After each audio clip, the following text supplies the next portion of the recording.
देखिए, इस समय हमारे यहाँ पर पारदर्शिता है और हम यह सुनिश्चित करते हैं कि सभी योग्य लोगों तक सभी लाभ पहुंचाए जाएं, और यह जो सभी अनुसंधान है उनको हम सभी लोगों में समान रूप से बांटते हैं।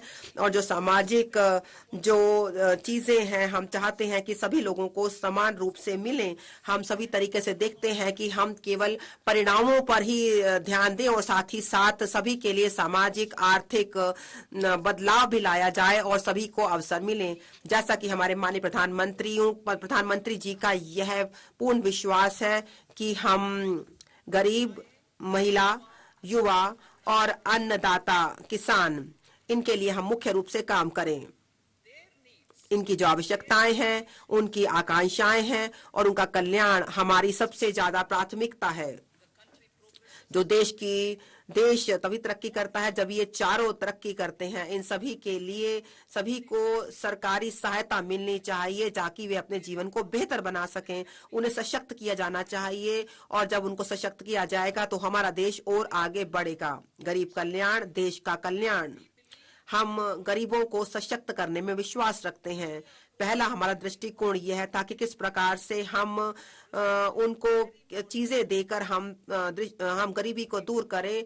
जब गरीब सशक्त बनता है और वह भागीदार बनता है सभी विकास गतिविधियों में, तब सरकार की जो शक्ति है वह आम जनता तक पहुंचती है। सबका साथ की जो हम बात कर रहे हैं, पिछले 10 वर्षों के दौरान तो सरकार ने 25 करोड़ लोगों को यह सभी सहायता दी है और हमने विविध प्रकार की गरीबी से उन्हें छुटकारा दिलाया है। हमारी सरकार के प्रयासों के कारण अब सभी जो ऊर्जा है और लोगों के सशक्त जो विकास है वह सब मिलकर आगे बढ़ रहा है और वास्तव में वह उनसे गरीबी से उन्मुक्त कर रही हैं। जहां तक सीधे लाभ ट्रांसफर की योजना है 34 लाख करोड़ की, वह भारत सरकार की प्रधानमंत्री जनधन अकाउंट के माध्यम से, उसकी वजह से 2.7 लाख करोड़ की सरकार की जो सेवाएं हैं, जो उसके बचते हैं, वह अभी तक आई हैं। और इसे हमने अभी तक इसमें देखा है कि किस प्रकार से जो पहले लीकेज हुआ करती थी इनमें वह रुक पाई हैं और जो हमारे पास बचत हुई है वह गरीब कल्याण के लिए ज्यादा से ज्यादा उनका उपयोग हो रहा है।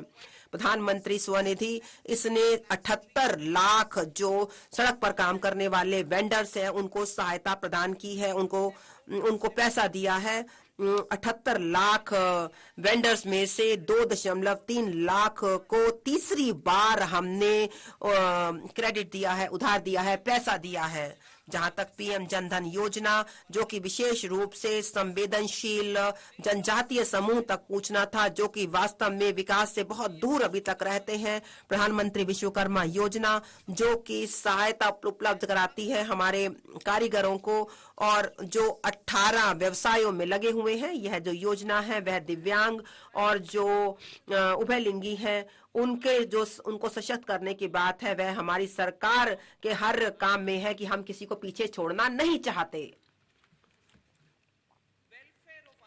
अन्नदाता का कल्याण, जो किसान है वह हमारे अन्नदाता है। हर वर्ष पीएम किसान सम्मान योजना के तहत प्रत्यक्ष वित्तीय सहायता दी जाती है 11.8 करोड़ किसानों को, जिसमें छोटे और मध्यस्थ किसान भी शामिल हैं। जहां तक फसल बीमा का संबंध है, वह 4 करोड़ किसानों को पीएम फसल बीमा योजना के तहत दी जाती है।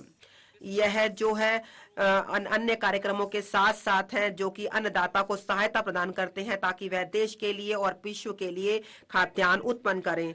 जहां तक इलेक्ट्रॉनिक नेशनल एग्रीकल्चर मार्केट है, उसमें भी 1361 जो मंडी हैं उनको समेकित किया गया है और 1.8 करोड़ किसानों को सेवाएं उपलब्ध कराई जा रही हैं और 3 लाख करोड़ से ज्यादा का व्यापार हो रहा है। जो क्षेत्र है जहां पर समावेशी और बहुत ही उच्च विकास होना चाहिए, उत्पादकता होनी चाहिए, इसे हम किसान उन्मुक्त योजनाएं बना रहे हैं। उन्हें आय की सहायता दे रहे हैं, उनको खतरा लेने की जो वह सक्षम हो सके, इनके लिए हम मूल्य और दूसरे समर्थन दे रहे हैं। अमृत पीढ़ी जो युवा हैं उनको सशक्त करना। हमारी समृद्धता तभी निर्भर करती है जब हम अपने युवाओं को सशक्त करें, उनको पूरी तरीके से सजग बनाएं। जो राष्ट्रीय शिक्षा नीति है 2020 वह अब बहुत ही बदलाव और सुधार के मोड़ में है। जो पीएम स्कूल है, वह पीएम श्री, वह बहुत ही अच्छी शिक्षण सुविधाएं उपलब्ध कराती है ताकि सभी रूप से बच्चों का विकास किया जा सके। जो स्किल इंडिया मिशन है जिसमें 4 करोड़ युवाओं को हमने अभी तक प्रशिक्षित किया है और हमने उन्हें और शिक्षित किया है 54 लाख युवाओं को और 3000 नए ITI हमने खोले हैं। भारी संख्या में जो नए संस्थान हैं जो उच्च शिक्षा के हैं, जिसमें 7 IIT, 16 IIIT हैं, 7 IIM हैं, 15 एम्स हैं और 390 विश्वविद्यालय हैं जिनको हमने अभी तक खोला है। पीएम मुद्रा योजना, इसमें 43 करोड़ की राशि के ऋण दिए गए हैं, जिसमें 22.5 लाख करोड़ की सहायता उपलब्ध कराई गई है उन युवाओं के लिए जो कि उद्यमी हैं, जो कि आगे बढ़ना चाहते हैं। इसके साथ साथ जो निधियां हैं, स्टार्टअप इंडिया और स्टार्टअप क्रेडिट गारंटी योजना, यह भी दी गई है ताकि युवाओं को सहायता दी जा सके। वह अब रोजगार दाता बन रहे हैं।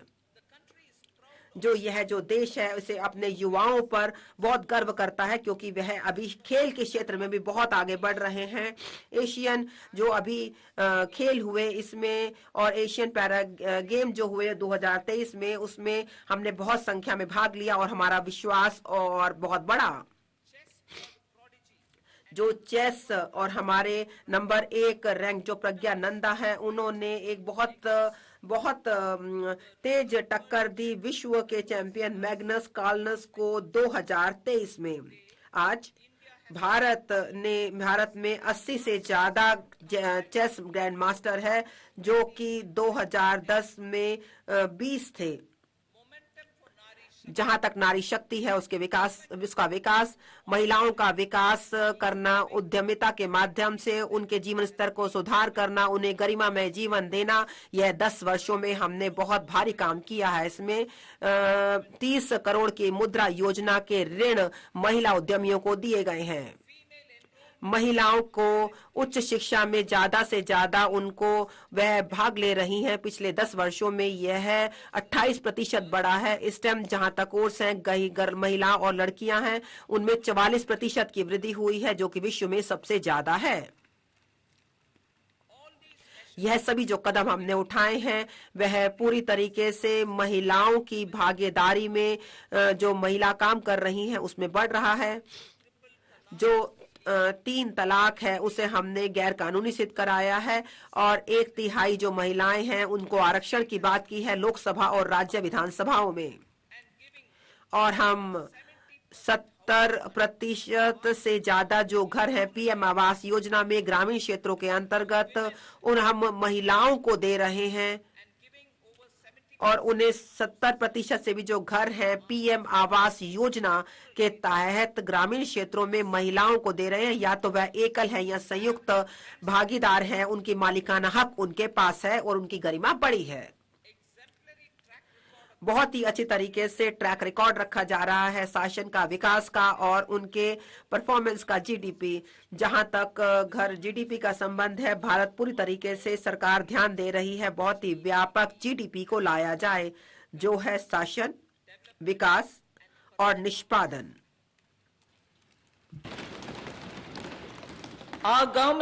हमारी सरकार ने बहुत ही एक ऐसा पारदर्शी, उत्तरदायी और जनता उन्मुख ऐसा विश्वास युक्त विकास और शासन लेकर आए हैं जहां पर हम ज्यादा से ज्यादा काम और कम से कम सरकार पर हम ध्यान दे रहे हैं। हम पूरी तरीके से सकल विकास की तरफ ध्यान दे रहे हैं। सभी क्षेत्रों में सूक्ष्म आर्थिक स्थायित्व आया है, विशेष रूप से बाहरी क्षेत्रों में, और विनिवेश बहुत बड़ा है और हमारी अर्थव्यवस्था बहुत अच्छा काम कर रही है।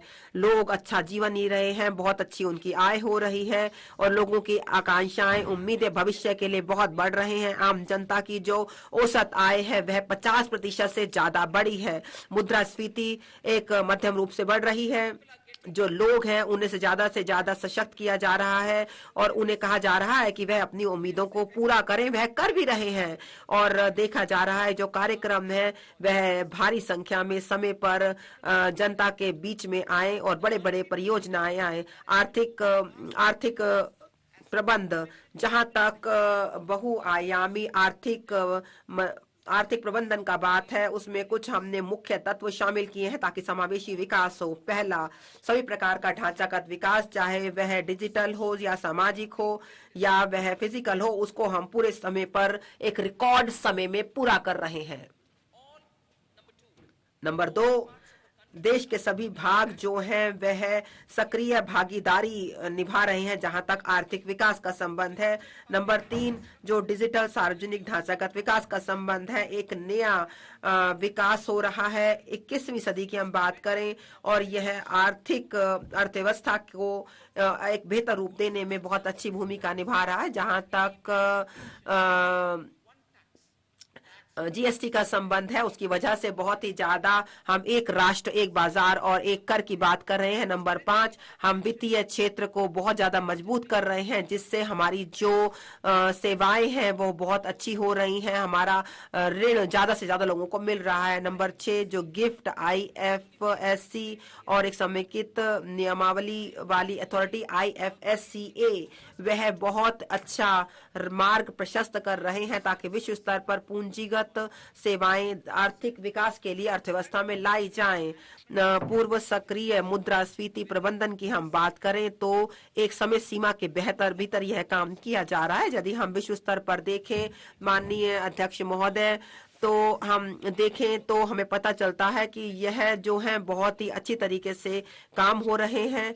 जहां तक इसका संबंध है, विश्व स्तर का संबंध है, हम देख रहे हैं कि किस प्रकार से हम जो आपूर्ति चेन है उसको हम बेहतर कर रहे हैं और जो हमारे बहुत ही महत्वपूर्ण मिनरल हैं, तकनीकी हैं, उनको हम आगे बढ़ा रहे हैं। और कोविड के बाद हम विश्व स्तर पर बहुत अच्छे रूप से उभर रहे हैं।